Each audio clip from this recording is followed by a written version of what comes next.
si Merlito Alijo Sr. Nagpuyo sa Purok 5, Pigdaulan, Butuan City. Ang akong edad sa 66. Mutuo kag nag-exist ang mga engkanto dire sa ato ang kalibutan tay. Oh, Okay. matod pa sa Diyos Amahan nga naghimo sa kalibutan. Dili nilang kitang tao din sa kalibutan. Daghan. Nay uban din nato makita. Sila makakita sa tuwa. Nasa tubig, nasa yuta, nasa kakahuyan na sila og kawanangan. Nakita na pud ka na sa ila ha. Wala. Or naka-experience nga. Wala pa po. Kay matod pa nila, mura man na ang istorya ha. So, kung makukita po sa personal. Pero unsa may imong tinuuhan sa maing ana? Ito lang, yung mga ingunana, agad sila. Ito na po, mga dautan, ito na po yung maayong kuno. Pagkuhan po sa ila. Unsa may kanang history nimo ana tay sa inyong family? Wala mo kung istorya na kayo. Wala mo kalikuanan, wala ka mag-experience. Pero ang inyong mga kuan, mga ancestor ka ng inyong mga ninuno, Sila, yun na, so nakikita nila. So ako sa karan, nagwa naman kay kani at tugod, kana sila, murag close pa sa mga tao.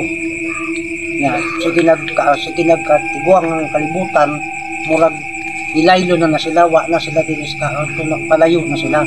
Kani at ko no, mujoin-join sa mga tiguang, ana.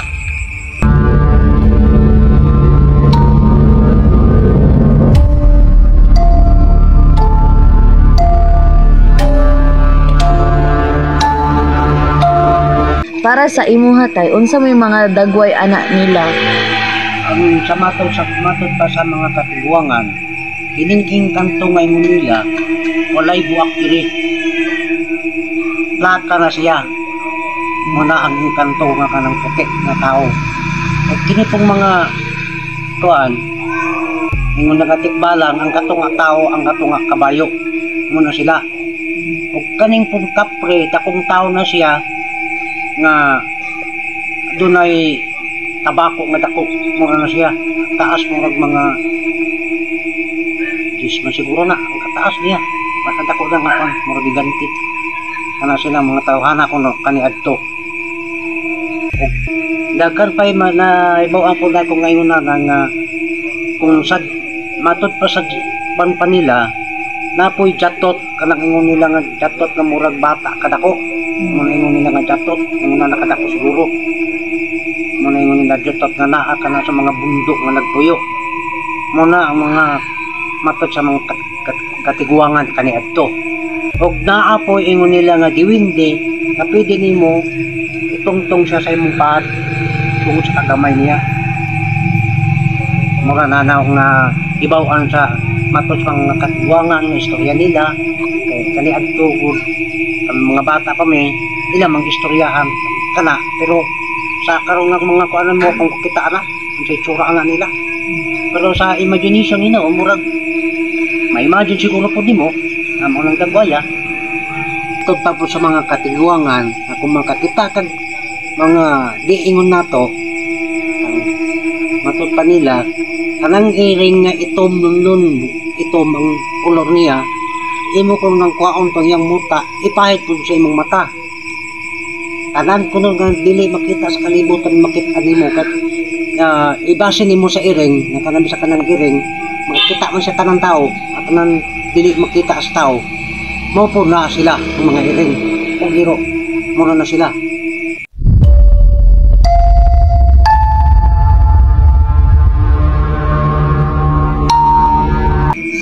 Unsa po'y mahatag nimo nga advice sa karon nga mga generation nga dili naman mo tuo ing ana tay? Nako lang advice no, kay ako naka-experience ng ko. Kali adto ang among balay daghan katakuyan. Nagpataka ko kay manigarilyo pa man ko tunguna, nikat-kat pa ko sa bayabas.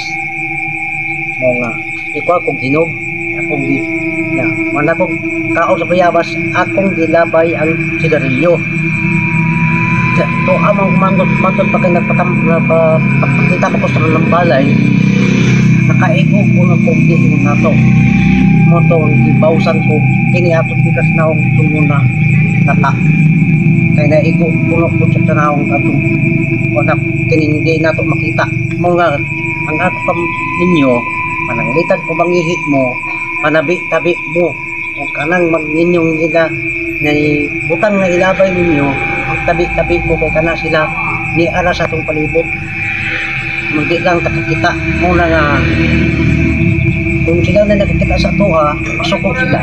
Pero kita po kuhan, nakita na, sorry. Kahit pausang kita nila, wala nga. Bisan, magtabi-tabi mo.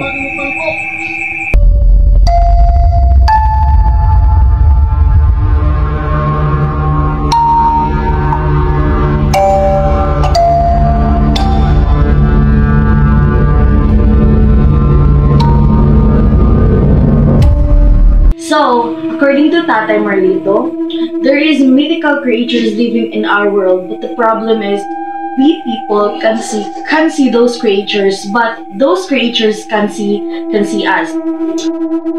And also, there is a lot of kind of mythical creatures that what they call Jatot, Encanto, Capred, or Duende, and also there is what they call God of the forest, God of the land, ocean, fire, and they believe that those gods are the one who guiding us or them not to live in this world. They are the savior, or they are the savior of their life, and they believe that those gods living in our world is the one who giving them to live.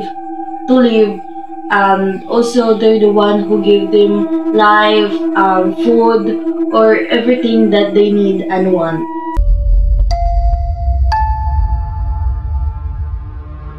Comparison to Tatay Marlito belief and my belief is actually there is no difference what he believe and what I believe, because I also believe those mythical creatures, because growing up I believe that there is those creatures existing in our world, because according to my family, or according to my mother and father, that those creatures really existing in our world. We can't see them, they can see us, but we can feel them. We can feel that someone's watching us, or someone's guiding us. That's why I really believe those creatures, because there one time happened in my life that it's really questionable as a human. And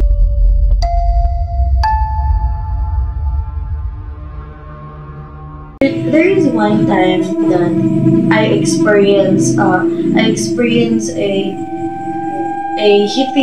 hitting mythical creature. So this story is I was 10 years old, and where this happened in barangay Bugsukan. So barangay Bugsukan is like bukid. It's a bukid, and then also, and of course bukid, it's a lot of it's have a lot of forest, and according to my family or my parents, that those creatures is a lot. There's a lot of creatures living in the forest. So one time when I was playing, my auntie and my parents are planting those corn, and I was playing while them is planting. So one time I was playing, and then after that something happened to me. Like I can move my feet, I can walk, and everything, we did everything, but still there is no result. What happened to my feet? That's why that's why my family took me to hospital, and then the doctors examined me, but there is no result, there is no proper result, and that those doctor can cure my illness. So that's the time that my aunties my aunties suggesting to my parents that what if I they took me what if I go to, or we go to manggagamot, or they call it albularyo. So yeah, we go to a manggagamot, and then the manggagamot said that I really hate ajatot, and then and then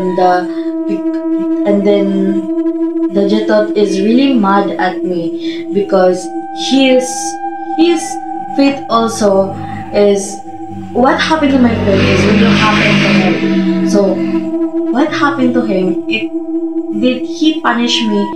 He punished me because of that. And then the Manggagamot said that we should do a halad. A halad is like giving something to a creature, or that creature. That's why we did it. We kill a chicken, and it's called padugo. So the blood of the chicken is, they put it into my feet, and the half of the blood of two chickens. So the one chicken, the blood of one chicken they put in my feet, and then the other blood of the chicken they give it to that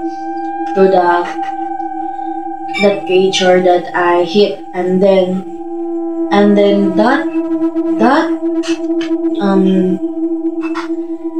that albularyo or manggagamot, she's like praying something or seeing something to that creature, but I really can't understand what language is that. But he's like talking to that creature, and then I really can't understand what he's saying. But after that halad,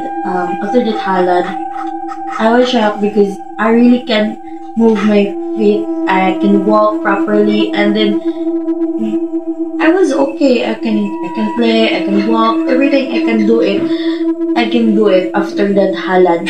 So starting that day, I really believe that those creatures really existing in our world. That's why even though that we can see them, I can see them, I still believing that they existing in our world. And of course there is two type of creature. There is bad and good, but my family said that they really not that bad creature. They are not really bad creature. They if you're mad to them, or if you hit, or if you did a wrong to them, that's the time that they really gonna be mad at us, or at us. That's why they're turning into a bad creature because of that. But if we're good to them, they will good to us.